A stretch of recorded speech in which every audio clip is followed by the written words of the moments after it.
대방열림과 함께하는 가장 확실한 영양사 합격의 길. 영양사 강의 진행 20여 년 이상, 수많은 합격생들이 추천하는 영양사 특강 열림 영양사 실전 모의고사 제1판 대표저자 5인. 가장 진화된 최신 영양사 수험서. 유사상호를 주의하세요. 대방열림. 안녕하세요. 대방열림고시학원에서 영양사 영양교육 담당하는 이승훈입니다. 반갑습니다. 영양교육 모의고사 실전 모의고사 문제풀이 시간입니다. 영양교육은 문제풀이에 들어가기 앞서서 일단 몇 안 되는 영양사 시험 과목 중에 문과 쪽 과목이어서 이과 전공자분들이 조금 어색해하는 과목이기는 하지만 문항수도 많지가 않고 더더군다나 난이도도 그렇게 높지가 않아서 개념 몇 가지만 습득을 하시면 점수를 올릴 수 있는 효자 과목이 될 수 있는 그런 장점을 갖고 있는 과목입니다. 우선 지금 계속 우리 열림 영양사 실전 모의고사 문제집을 보고 계시지만 34페이지에 제가 요것만큼은 꼭 외우고 시험장에 들어가셔야 한다는 의미로 요점 정리를 정말 짧게, 아주 길지 않게, 그러나 반드시 외우고 들어가셔야 시험을 볼 수 있는 그 내용만 적어놨어요. 3, 4, 3, 5, 36페이지에 걸쳐서 37페이지 절반을 먹고 있네요. 그래서 한 장 반 정도 딱 되는데 굉장히 적죠. 물론 문학수도 적으니까 그렇긴 하지만 최소한 요 이론만큼은 숙지하시고 들어가셔야 됩니다. 처음 보실 수도 있고 예전에 공부했는데 다 기억이 안 나실 수도 있지만 다른 것들은 문항을 잘 읽고, 사실 그 영양교육 과목이라는 게 그래요. 영양교육 과목은 문항을 잘 읽고 상식적으로 생각해서 답을 유추해낼 수 있는 문제들도 있는데 최소한 요 한 장 반에 있는 내용은 요 이론을 모르면 답을 고를 수가 없는 부분이어서 요것만은 외우고 들어가셔야 됩니다. 해서 이론들, 명칭, 개념들을 많이 나오는 것들 위주로 정리를 해놨으니까 요것만 아시고 들어가셔도 절반 이상은 맞추실 수가 있을 거고요. 그 외에는 우선 이게 중요해요. 이게 무슨 소리냐 하면 영양교육 과목은 물론 다른 영양사 수험 과목도 마찬가지지만 영양교육은 여러분들이 면허를 취득해서 영양사 업무를 보게 된다면 여러분들이 교육자가 되어서 비전공자들, 일반인들 또는 영양불량자, 병원에 있는 영양 관련 문제를 갖고 있는 환자들에게 영양교육을 하는 내가 교육자라는 생각을 가지고 문제를 보시면 굉장히 쉬워져요. 그러니까 나의 위치를 내가 교육자다. 영양교육을 하는 교육자다. 내가 전공 과목들을 체계적으로 배웠고 기초부터 찬찬히 배웠고 국시원에서 시험을 봐서 영양자 면허증을 취득을 했기 때문에 나는 전문가여서 내가 영양교육자가 되어서 교육을 하는 입장이다 라고 생각하고 14문항을 하나씩 푸시면 의외로 유추해서 미루어 짐작해서 하나씩 소거해서 풀 수 있는 문제들이 꽤 있어요. 그리고 나머지는 요 한 장 반 되는 요 기본 이론을 외우시면 14문제에서 사실 틀릴 문제가 거의 없다고 봐도 됩니다. 가벼운 마음으로 우리 1회부터 한 문제 한 문제 풀어 나가 보도록 하겠습니다. 그리고 마지막으로 하나. 첫 번째는 이거고, 두 번째는 뒤쪽에 정답과 해설이 있잖아요. 그 해설 부분, 다른 과목들도 마찬가지지만 제가 편집한 요 영양교육 해설 부분은 따로 이론서들을 옆에 두고서는 이 문제에 관련한 이론을 막 찾아보지 않으셔도 해설을 되게 상세하게 하게 해놔서 영양교육 과목 하나만이라도 이론서를 막 학부 때 배웠던 이론서를 찾아가지고서는 해당 이론을 찾아가지고 정답을 해설을 봐야 되겠다 하는 부분 없이, 그런 번거로움 없이, 그런 성가심 없이 우리 문제집의 해설을 보고 이론 공부를 하실 수 있을 정도로 좀 상세하게 해설을 달아놨으니까 그 부분 참고하시면 좋을 것 같아요. 자, 93페이지를 펼치시면 1회 영양교육 문제가 나옵니다. 61번 문제인데요. 지금 우리 모의고사 문제집들은 기존 기출문제들을 변형시켜서 아주 유사하게 기출문제와 유사한 문제들로 구성을 해놨기 때문에 출제 경향이라든가 출제 비율 이런 것들이 실제 영양사 시험과 아주 유사하게 되어 있습니다. 그거를 감안하시고 61번부터 보도록 하겠습니다. 자, 보건소 영양사가 영양교육을 실시하려고 할 때 첫 단계, 제일 처음 해야 되는 건 뭐겠습니까? 자, 영양교육 실시 과정, 순서, 아무튼 뭐가 됐든지 간에 제일 먼저 해야 되는 건 뭐죠? 여러분들이 보건소 영양사가 됐어요. 그래가지고 지역 주민들이 왔어. 그래서 영양교육을 해야 될 것 같으면 뭐부터 봐야 됩니까? 제일 먼저 뭐죠? 네, 대상을 먼저 파악을 해야죠. 이게 어린아이면 어린아이 눈높이에 맞춰서 그래 이거예요. 이거 눈높이. 대상자가 지역에 살고 계시는 혼자 계시는 어르신들이라면 그분들의 눈높이에 맞춰서 어떻게 목소리도 좀 커야 되고 왜? 귀가 잘 안 들으실 수가 있으니까 어휘도 전문 용어를 좀 덜 쓰고 어린아이도 마찬가지지만 그리고 쉽게 친절하게 설명을 해 드려야 돼요. 제일 첫 번째는 그래서 뭐죠? 요구 진단이라고 어려운 말을 썼는데 이게 결국 대상의 파악이에요. 이게 가장 첫 번째고 가장 우선적이고 이게 가장 핵심이 됩니다. 그 다음이 이제 우리 아는 계획, 실행, 평가. 이게 뭐였죠? 플랜, 두, C, PDS 이렇게 되는 거였죠. 가장 먼저 해야 되는 거는 그래서 3번에 있는 대상자의 문제를 분석하고 교육 요구도를 파악한다. 교육 요구도라는 게 뭐죠? 요구 진단이라는 게 어떤 걸 필요로 하는지, 이 사람이 다이어트를 필요로 하는지 아니면 심각한 영양 불균형으로 균형 잡힌 영양을 섭취하기 위한 교육을 필요로 하는 건지 대체 뭐를 필요로 하는지 아니면 혈압이 높으시다든지 아니면 당뇨가 있으신데 그럼 어떻게 교육을 해야 되는지 여러분들이 교육자가 돼서 거기에 맞춰서 해줘야 돼요. 그거를 판단을 파악을 한 다음에 뭐가 필요한지를 파악하고 그 다음에 계획을 잡고 실행을 하고 항상 이런 순서의 마지막은 평가가 들어가요. 평가가 들어가야 다시 플랜 2C 평가하고 플랜 2C 이렇게 갑니다. 정답은 4번이죠. 4번입니다.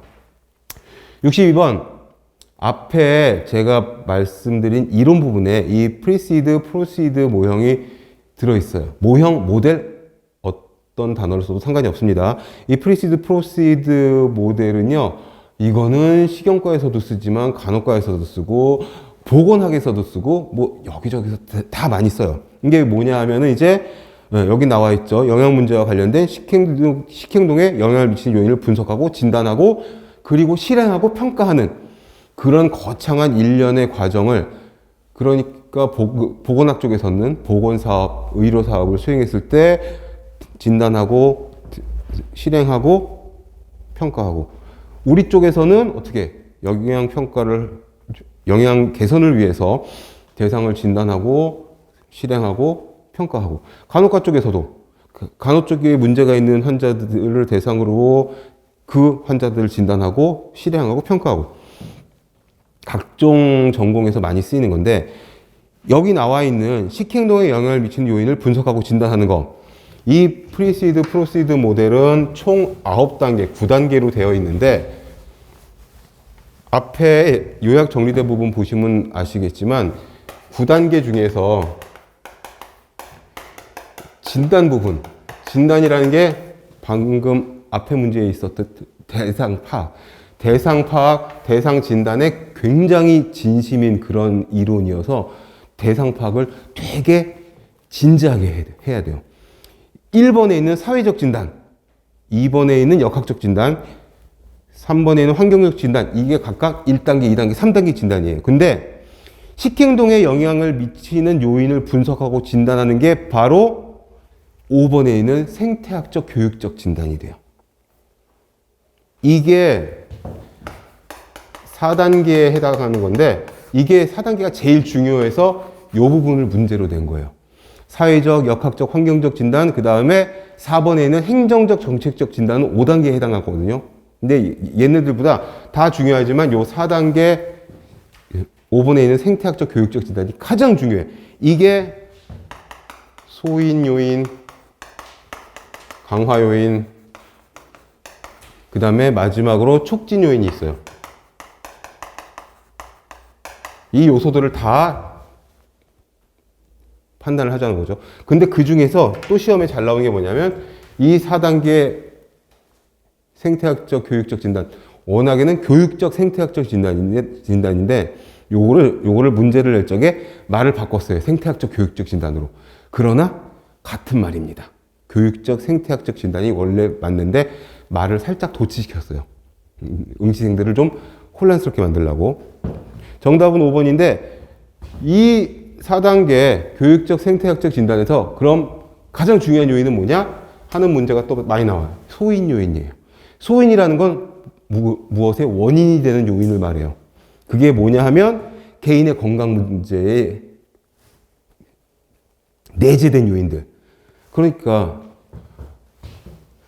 영양교육자가 프리시드, 프로시드 모델을 사용을 해가지고 가이드에서 진단을 하고 영양교육을 하고 그 다음에 평가를 할 건데 여러 가지 진단 방법들이 있는데 그 중에 4단계 교육적, 생태학적 진단이 가장 중요한데 그 4단계 진단 중에서 나에게 내재된 요인들이 뭐가 있냐. 나의 영양 행태라든지 나의 지식이라든지 태도라든지 이런 거. 사실 내가 영양에 관심이 없고 내가 막 먹고 막 생활하고 있다. 그러면 이게 가장 중요한 요인이 돼서 이것부터 판단을 하고 어떻게 이 사람을 교육을 해야 될지를 들어가야 되는 거거든요. 그러니까 62번에서는 그냥 간단하게 앞에 있는 요약본 보고서는 5번을 정답으로 고를 수 있는데 조금 더 나아가서 혹시 몰라서 이 4단계 교육적 생태학적 진단 중에서 제일 중요한 요인이 뭐냐 그러면 요건 소인 요인이에요. 소인 요인. 요거까지 써주시면은 완벽하고요. 강화 요인은 그거예요. 영양 교육을 할 적에 보상이라든지 칭찬이라든지 뭐 이런 것들 있잖아요. 뭔가를 강화시키기 위한 거. 촉진 요인은 결국에 영양 교육을 하고 올바른 영양 행동을 하도록 수행을 도와주는 요인이 촉진 요인이 돼요. 그래서 원인이 되는 소인 요인이 가장 중요한 요인이 된다. 정답은 62번은 5번이 되는 거고요. 그 다음에 63번 K씨의 건강검진 결과가 대사증후군이었다. 식생활이 바뀌고 70년대, 80년대, 90년대까지만 해도 그런 사람들이 많이 없었는데 이제는 잘 먹고 운동량이 적고 하다 보니까 대사증후군이 많아졌어요. 그래서 보건소를 방문해서 일주일 후에 시작되는 대사증후군 관리 프로그램에 등록을 했다. 적극적으로 뭔가 다가간 거죠. 그럼 이 행동은 어떤 행동 변화 단계에 속하느냐? 자, 고려 전 단계는 뭐냐면 아무 생각이 없는 거예요. 내가 대사증후군인지 아닌지 아무 생각이 없어. 그래서 거기 옆에 필기를 해주시면 좋겠습니다. 이 1번 보기는 뭐냐면 고려 전 단계는 인지 부족. 아무 생각이 없어요.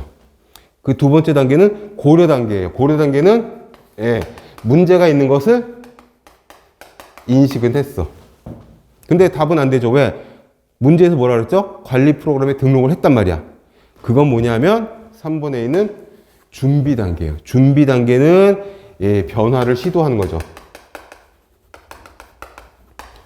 각각 인지 부족은 아무 생각 없는 거고 문제 인식은 앞으로 운동을 좀 해볼까?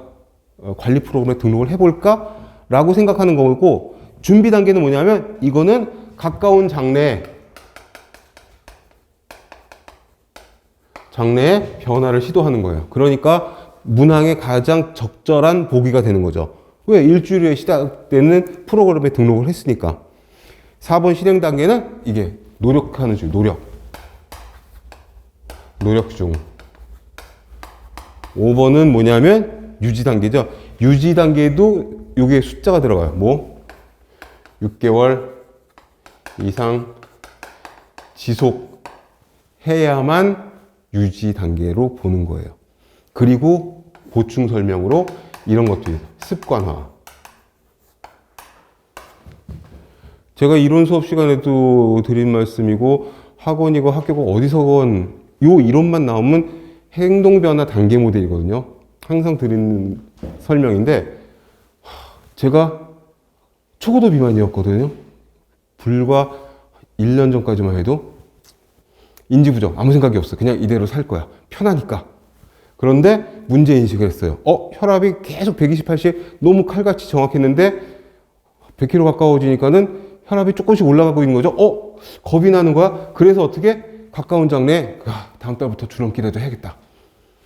3일절을 맞이해서 줄넘기를 해야 되겠다. 변화를 시도하고 그 다음에 땀을 빼고 막 운동을 하고 이제 식단 조절을 했어요. 그리고 나서 6개월 이상 지금 2년째 지속을 하고 있는 거죠. 식단과 운동을. 그래서 습관화가 됐어요. 그래서 생활화가 되면은 계속 건강이 유지가 되는 그런 상황이 되는 거죠. 제가 거의 한 30kg 가까이 감량을 했는데 그 단계의 모델을 이게 뭐냐 하면은 행동 변화 단계 모델. 그래서 아무 생각 없는 그러다가 문제를 인식해서 야 이대로 가다가는 내가 고혈압, 당뇨, 동맥경화 이런 걸로 큰일 나겠는데 그래서 야 다음 달부터 동네 헬스장이라도 끊어야 되겠다. 그 다음에 시간과 노력을 할애해서 애쓰고 그거를 유지시키는 단계. 정답은 3번이 됩니다. 그 다음에 64번은 요거는 별다른 이론이 없어요. 그냥 외우셔야 되는데 이것도 우리가 하나씩 소거시키면서 답을 찾을 수가 있어요. 자, 건강정보 커뮤니케이션을 수행하는 절차. 요 순서를 맞춰보는데 두 번째 순서를 맞춰봐라. 자, 가나다라 마가인데 제일 첫 번째는 뭐겠습니까? 제일 첫 번째는 가나다라 말을 천천히 읽어보니까 계획과 전략을 선택을 해야 돼. 그 다음에 두 번째 단계는 뭘까요? 두 번째 단계는 매체와 의사소통 경로를 선택을 해야 돼요. 그럼 정답은 나가 되겠죠? 그렇지만 한번 시작했으니까 순서를 한번 맞춰보자 이거죠. 세 번째는 뭐냐면 마에 있는 메시지 개발과 예비 테스트예요. 그런 다음에는 어떻게 해야 되죠? 실행을 해야죠. 실행이 라예요. 그 다음에 모든 이런 순서도에서는 항상 평가가 거의 마지막에 들어가요. 평가가 뭐죠? 평가가 다죠. 그래서 이런 순서가 됩니다. 그래서 이해하면서 하나씩 체크를 해도 되고 외우셔도 되는데 이해하면서 보는 게 용어나 단어를 살짝 실제 시험에서 바꿔놓는다고 하더라도 여러분들이 답을 찾으실 수가 있을 거예요. 그래서 이해하면서 단어의 뜻을 이해하면서 순서를 맞춰보는 연습을 나올 때마다 하시면 좋아요. 그리고 65번도 이게 뭐죠? 옆에 있는 62번과 똑같이 프로시드 모델 중에서 7번째 단계예요. 7단계에 해당해요. 앞에 이론 설명에 요약 정리된 부분에 있으니까 그걸 참조하시는데 그런데 프로시드를 사실 몰라도 문제를 보고 맞출 수도 있어요. 어떻게? 영양 교육을 한 후에 실시하는 평가. 그게 핵심 키워드예요. 과정을 평가하는 거죠. 내용, 방법, 자원평가는 미리 하는 거예요. 그런데 효과평가가 바로 교육의 효과를 알아보는 거죠. 교육의 효과.